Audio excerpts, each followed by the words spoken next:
Hey guys, welcome back to my channel where I talk about the NWSL, women's soccer, just soccer, only soccer. On August 22nd, 2022, the Washington Spirit announced on their Twitter account that Kris Ward, head coach of the Washington Spirit, has been relieved of his duties as head coach. And that's it. That's the tweet. Anyway, thank you for watching. That is all I have for you guys today or tonight, and I'll see you all in the know. Nope, this video isn't over yet. Part of the reason why I didn't report on this earlier was because there wasn't any more information released about why Kris Ward was fired.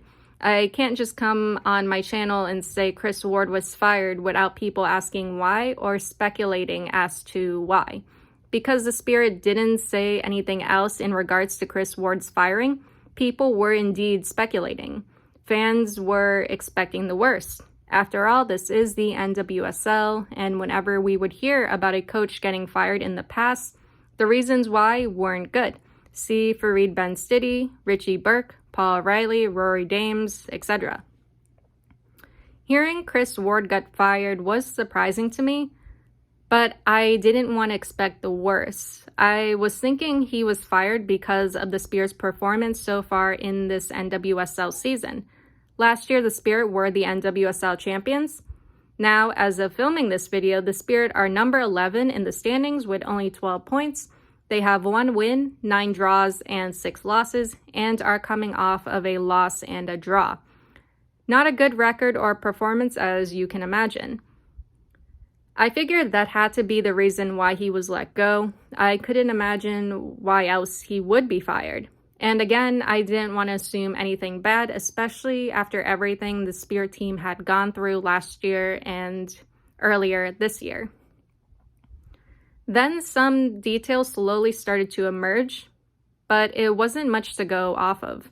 After the Spirit announced Ward's firing on August 22nd, Stephen Goff of Soccer Insider said in his article for the Washington Post that Ward's relationship with several players had deteriorated this year. 3 people familiar with the situation said. Over the weekend, after a conflict at practice, Ward was disinvited from a team retreat, one person said, speaking on the condition of anonymity.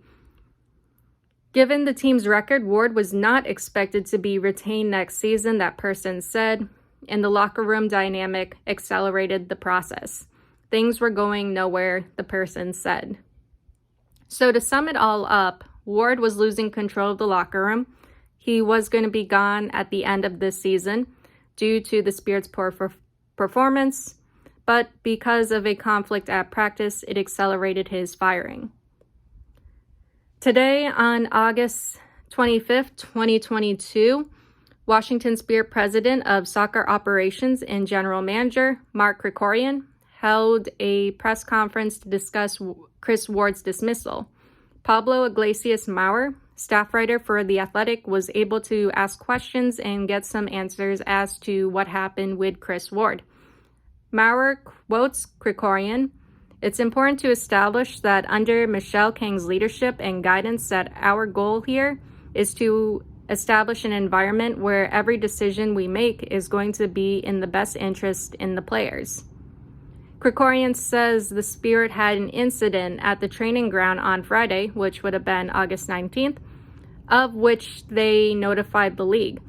Says the club had numerous meetings with the players afterwards, deemed the change was necessary. Krikorian calls the situation complicated and complex, says he'd like to be more transparent with fans, etc. There are a lot of elements that are going to slow us down in how we act in terms of revealing more details in regards to Ward's dismissal. Krikorian declines to say whether the league, Players Association, etc. are investigating the incident. R.E. Ward says it's up to the league to decide what the next step is. As of filming this video, the NWSL and Players Association has not come out with a statement or announcement about investigating Kris Ward or the incident in question. Since the Spirit has already fired Kris Ward, they may decide that everything has already been said and done and may just leave it at that. However, this could change in the upcoming days or weeks. The NWSL and Players Association could very well decide to investigate the incident and Ward. Stephen Goff, in his article for the Washington Post, says, Megan Burke, director of the NWSL Players Association, confirms that Krikorian did indeed contact them, but there has been no further comment from the league and Players Association. But good on the Spirit for reporting it. I give them props for that. However, one question still remains. What was the incident exactly?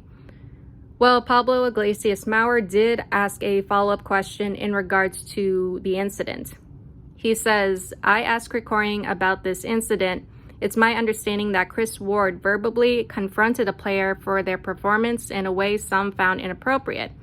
And he asked whether it was a pattern of behavior for Ward or a one-time thing. Krikorian declined to address that.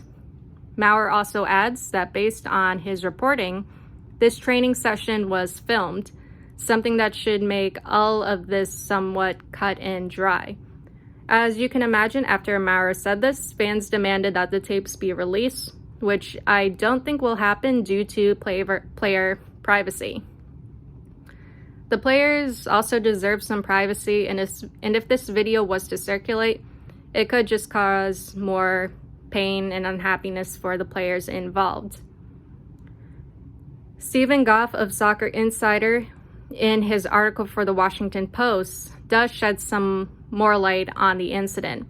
He writes, people familiar with the situation said Ward berated a player, prompting others to vocally come to their teammates' defense. Good on the Spirit players for sticking up for their teammate. After the verbal and emotional abuse they went through with Richie Burke, it's great to see them sticking together and supporting one another. I think after what this team went through, they're done with the bad treatment and disrespect. So good for them for sticking up for one another. Goff then goes on to add that an anonymous source close to the situation says, Ward's behavior was not nearly as bad as other fired coaches, but he had lost the trust of his players and his relationship with many of them was deteriorating. Coupled with the Spirit's poor results, that person said, it had reached a breaking point. Goff writes that Krikorian did find an interim coach, but the background check is currently pending and processing. The interim coach isn't going to be a permanent one, and the Spirit plan to conduct a broader search in the offseason.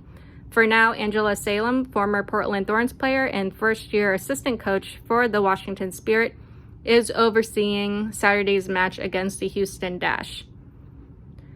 So this was everything that I was able to gather in regards to Kris Ward's firing. The Spirit reacted fast by how it sounds. It kind of reminds me of last season with Fareed Benstiti and OL Reign. Players reported Fareed's inappropriate comments to Bill Predmore, then OL Reign owner.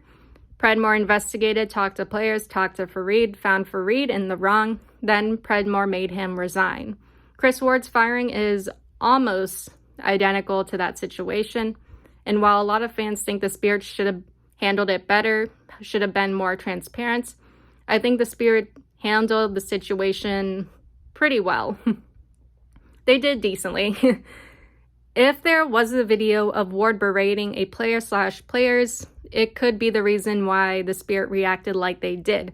They talked to players, had the video, and, well, that was that. Ward is done.